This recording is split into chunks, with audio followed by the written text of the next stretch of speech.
Oi, pessoal que acompanha meu canal, tudo bom com vocês? Então, gente, voltei aqui pra gravar vídeo pra vocês. Eu sei que eu tô um pouco sumido e que falta bem pouco pro Enem, né? Como a gente sabe, mas é que eu tinha adoecido, então eu parei um pouco com os vídeos, né? Porque eu tinha que cuidar da minha saúde. Então, hoje eu vim gravar um vídeo que eu já tava querendo gravar há muito tempo sobre redação. E esse vídeo aqui faz parte de uma sequência de vídeos que eu vou começar a gravar. Esse será o primeiro vídeo de dicas e estratégias que eu utilizei para tirar mais de 900 na redação.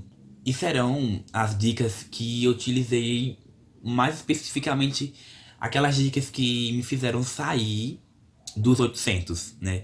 Que eu passei, eu acho que ali uns 3, 4, eu passei um bom tempo nos 800 e não conseguia sair daquilo, tipo, tirava 820, 880, 860, mas eu não conseguia sair daquela numeração. Então daí eu decidi reunir algumas dicas e algumas estratégias, né, que me fizeram acordar, basicamente, e, e entender o que faltava para eu tirar uma nota boa, uma nota acima de 900, né, que para medicina a lei é a média, né, para você entrar na redação.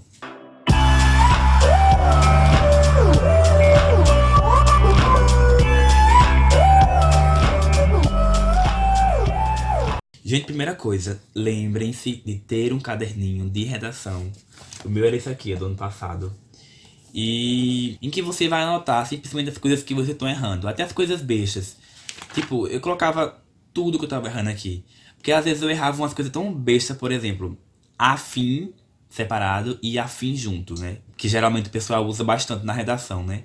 Coloca o governo deve fazer isso, isso e isso, a fim de ampliar a educação, entendeu? Aí eu colocava aqui, evitar erro. Afim separado é com objetivo e afim junto é semelhante. Tem com acento e tem sem acento, traz com Z, traz com S. Umas coisas bem bestas que eu cometia e nem percebia. Outra coisa aqui, ó. Tomar cuidado com a margem do parágrafo. Gente, eu não sei o que diabo é isso. Só sei que eu esquecia, sério, esqueci de colocar margem nos parágrafos. Esse espaçamento aqui da redação, né? Que é extremamente importante. E eu nem ligava pra isso, mas, gente, eles tiram ponto disso mesmo, viu? Você tem que deixar, né? Um professor uma vez me falou que você tem que deixar no mínimo 2 dedos de diferença para que o texto fique organizado e que fique bem divididinho em parágrafos, né? Afinal, você tem que tomar muito cuidado com a estrutura do texto, né? Ele tem que ser um modelo que a banca quer, não é o que você quer, é o que a banca quer. E eles vão tirar ponto em você se você não colocar a margem. Além disso, eu também colocava citações, por exemplo, citações, colocava alusões, também colocava palavras, somente palavras. No caso, vocabulário, né? Quando eu vi uma palavra assim legal pra usar na redação, uma palavra assim que eu não costumo usar, que tipo dá aquele ar formal na redação, eu colocava aqui. Como por exemplo, ó, fomentação, exacerbado, eu não usava essas palavras, suplementar, inserção, paradoxalmente, indubitavelmente, odiernamente. Essas palavrinhas aí que é bem comum do pessoal usar na redação. Ou então, gente, nesse caderninho eu fazia um resumo de algum tema. Por exemplo, esses resumos aqui que eu fiz sobre inclusão digital, fake news, questão indígena, foi um mês antes do Enem, então gente, ainda dá tempo de você fazer um negócio assim, organizado e bonitinho, em que basicamente eu colocava dados, soluções, alusões ou citações que eu poderia encaixar, né? E dessa maneira eu ia conseguindo fixar aquilo na minha cabeça. Porque assim, gente, a gente pode até ver uma citação legal, mas se você não utilizar aquela citação, ou aquela alusão, ou aquela palavra, por exemplo, de algum vocabulário, você não consegue colocar na cabeça aquilo dali. Você tem que colocar na prática para você conseguir lembrar na hora da prova. Não adianta ficar só vendo o negócio ali, ah, que interessante, e deixar pra lá. Não. Anota, revisa aquilo dali depois, é muito importante. Ou então, gente, eu fazia um estudo, né, de redações nota 1000, em que eu lia a redação nota 1000, marcava um monte de coisa, de palavra, citação, até modelos assim, o modelo do texto, né? Eu colocava, tipo, repertório, essas coisas e tal. E eu colocava tudo aqui. Coisas que eu via na redação nota 1000 e que, caramba, que interessante, eu posso usar isso na minha redação. Porque eu vi que o negócio assim ficava massa, né?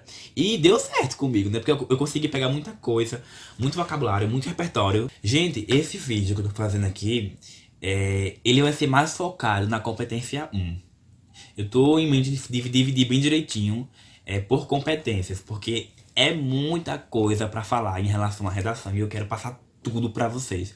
O máximo de coisa que eu conseguir lembrar aqui eu vou passando pra vocês, né? Espero que ele ajude muito.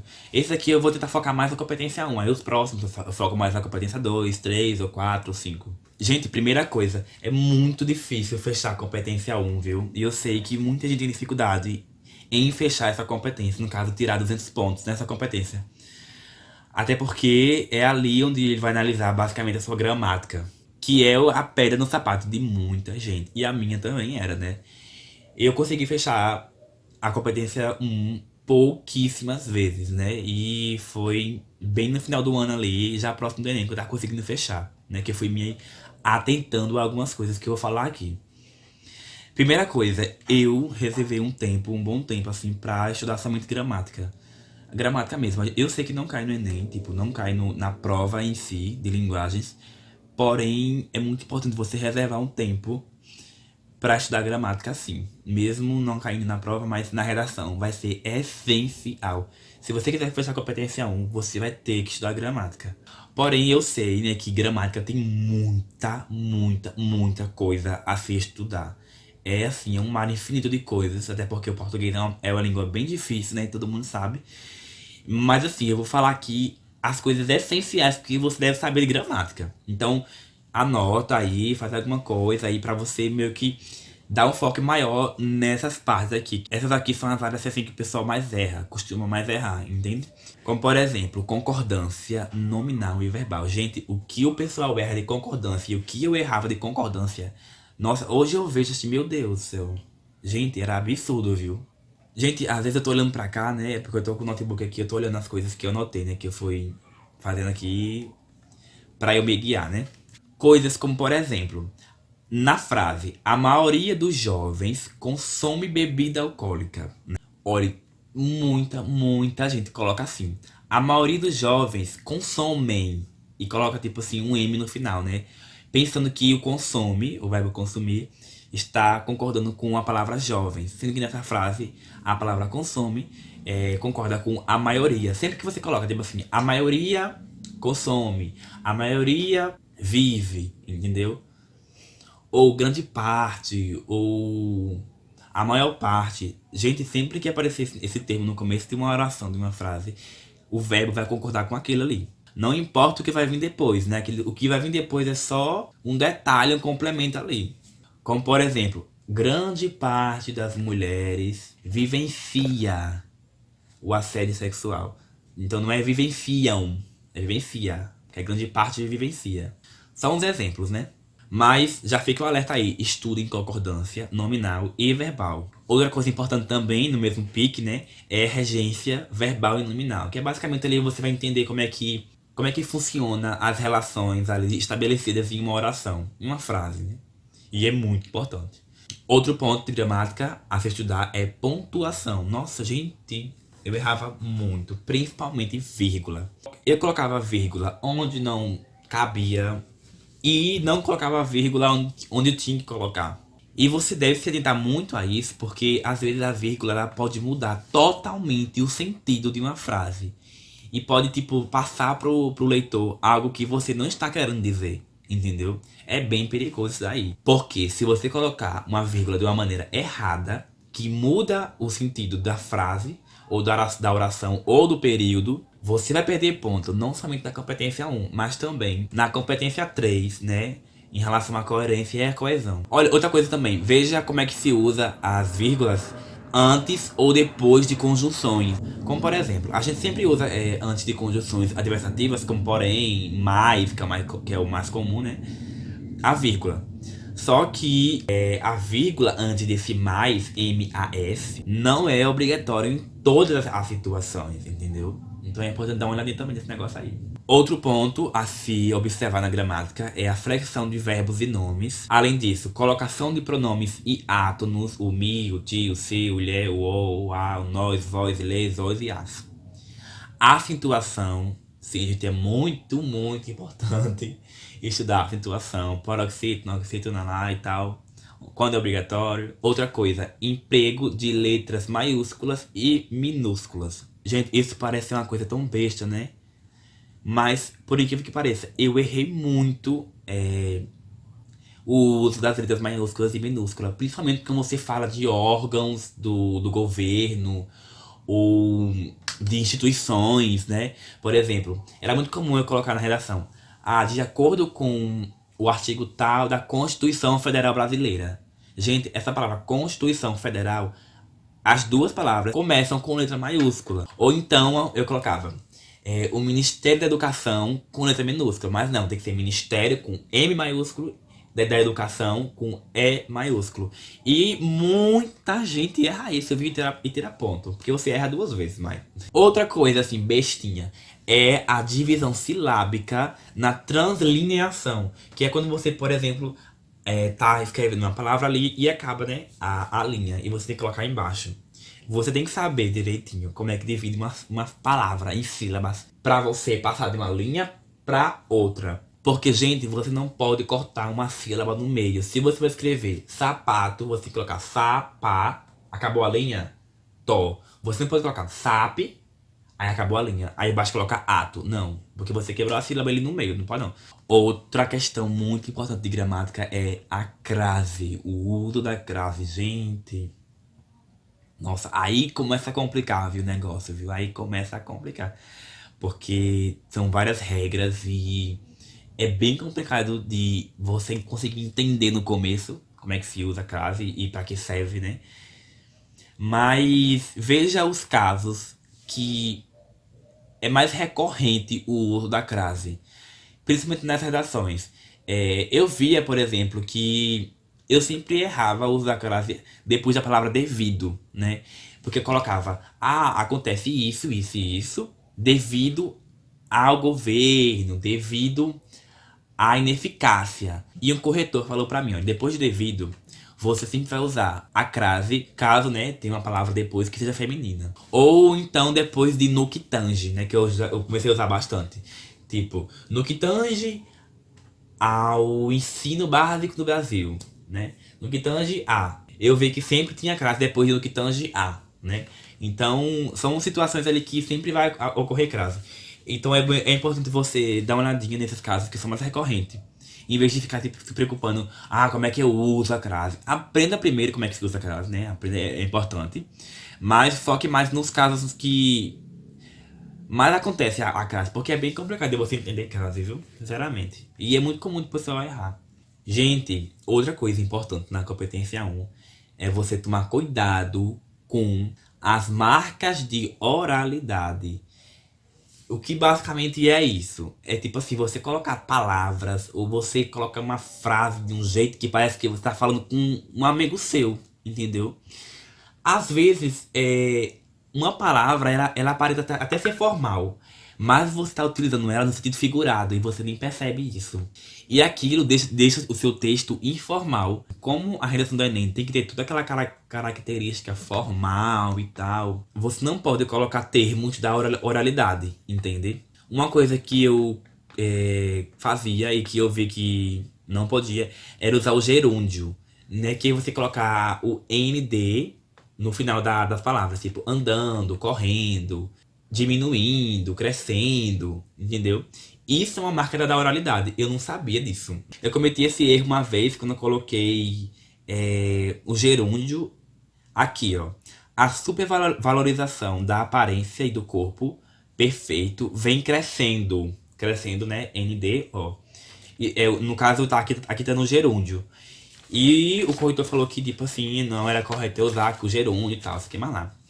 E que eu poderia, por exemplo, trocar por cresce substancialmente, ou substituir por intensificou-se, aumentou. Mas eu não poderia colocar aquilo ali, porque eu poderia perder ponto. Então se ligue nisso também, viu? Hoje mesmo eu tava lendo uma redação de um menino que ele mandou pra mim, a redação dele pra eu analisar. Gente, olha, uma coisa importante, tenha alguém ali pra você mandar a redação. Nem que seja sendo seu amigo, né? Mostre pra ele, porque assim, às vezes você tá cometendo um erro tão besta que você nem percebe. Mas outra pessoa ali, analisando, percebe, né? Mesmo tipo assim, que ela seja corretora do Enem, entendeu? Mas às vezes ajuda muito. Muitas dessas coisas que eu errava, assim, besteira. A minha amiga Nieri, que também passei em medicina, ela falava, ó, isso aqui tá errado. Isso aqui tá estranho, né? Aí depois eu falei, eita, é mesmo, olha, nem me ligava. Sim, aí eu tava lendo a redação desse menino e ele colocou assim: devido à automedicação e tal, e às superbactérias, muitas vidas são ceifadas, né? E se você pesquisar o verbo ceifar no Google, tipo assim, o sentido original, né, que é o sentido denotativo da palavra, está relacionado, tipo assim, a cultivar, a ceifar, coisa de agricultura. E tá lá, figurado, sentido figurado, no Google mesmo. No sentido figurado, que, tipo, se refere a acabar a vida, tipo, destruir a vida. Então, o Google mesmo já falou assim, querido, olha aí, se você usar o verbo ceifar, no sentido de, tipo assim, acabou a vida, ceifou a vida, você tá, tipo, colocando de uma maneira informal, né? Que você tá usando a palavra aí no sentido figurado. Então, ali já é uma marca da oralidade que você poderia perder ponto, né?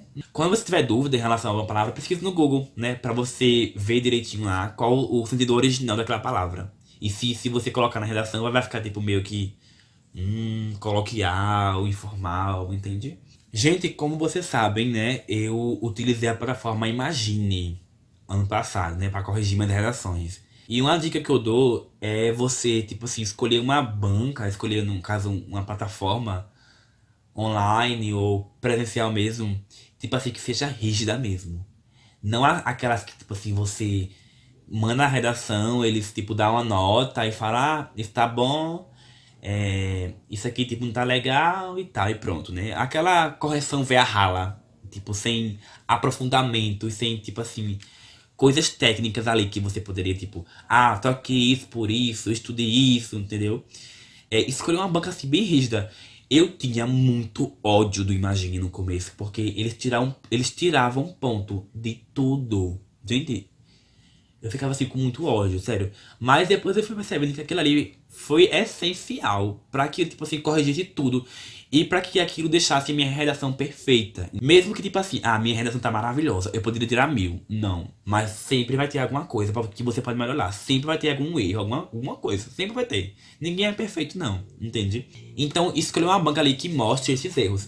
Eu mandei uma redação uma vez pro Descomplica, né? Que a minha amiga tem acesso lá. Ela pegou e disse, manda uma redação aí lá pro Descomplica. Eu peguei e mandei.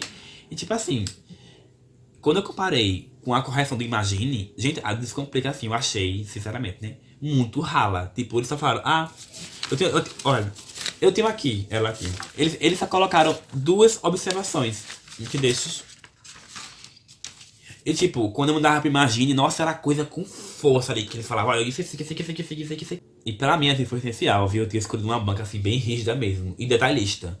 Pra acabar, gente, é importante que você faça uma coisa quando você escrever a redação, né? E quando você acabar a redação, né?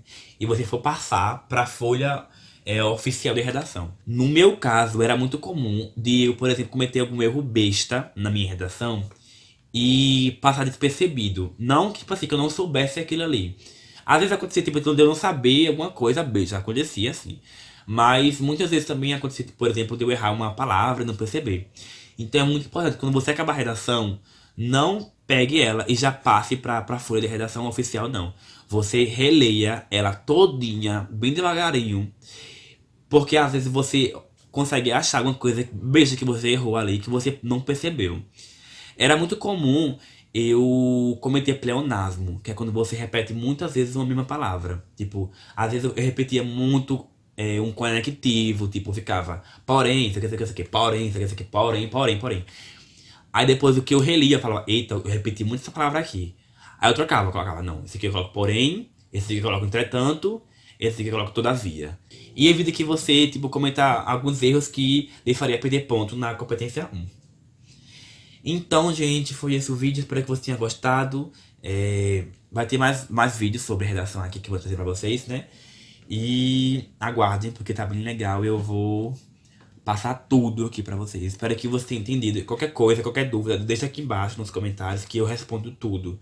E é isso. Até mais. Até o próximo vídeo.